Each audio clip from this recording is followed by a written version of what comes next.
Salut tout le monde, dernier mode de la semaine, petit mode du samedi, tu as l'habitude, ça fait plaisir, je sais qu'il y en a pas mal qui le font en famille, en adaptant bien sûr les mouvements, mais ça permet de se retrouver un petit peu, soit tu le fais le samedi, le dimanche, mais ça permet de passer un moment un petit peu fun tous ensemble avec la famille, surtout en cette fin de semaine, l'hiver est là, la neige est là, ok, n'hésite pas à aller en profiter, sans trop te mettre en danger bien sûr.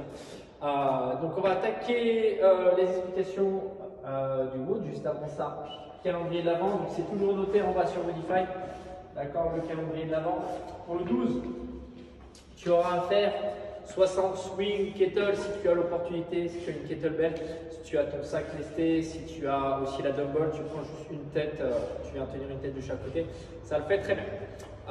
Pour le mood d'aujourd'hui, si tu as l'opportunité, une barre, fais l'affaire, charger plus ou moins modérément suivant avec qui tu vas être partenaire, ou après une kettle, une dumbbell, ça le fait bien.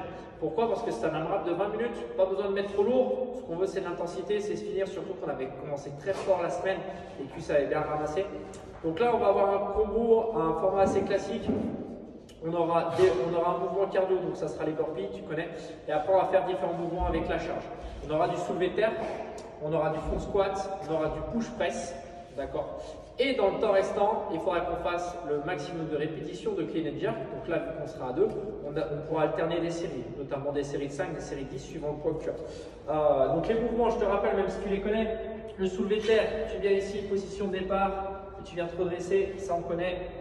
Front squat, tu as la barre qui est raquée ici, tu viens descendre en squat, tu brises la parallèle. Le push press, légère flexion de jambe, tu viens presser ici. Okay, le clean and jerk, c'est le combo d'un épaulé. Donc tu viens ici, tu épaules ta barre et derrière tu viens jerker. Okay, donc ça tu connais ces mouvements-là. Par rapport au fait, si tu as une haltère, les nombres de répétitions, tu divises chaque côté. Okay, et ça le fait assez bien. On n'oublie pas le but du jeu, c'est l'intensité. Vu que tu es à deux, c'est que le temps de travail corresponde à peu près au temps de repos. Okay, n'hésitez pas à mettre des petits commentaires, à liker, à partager un petit peu vos ressentis sur ces semaines d'entraînement à la maison.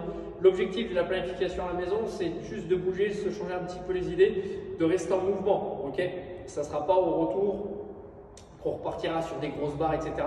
On aura le temps après pour se remettre nickel. Évite juste de tomber dans tout ce qui est raclette, tartiflette, chocolat et compagnie. Okay, je vous souhaite un très bon week-end et rendez-vous dès lundi pour une nouvelle semaine d'endiablé de WOD à la maison. Bye bye, ciao.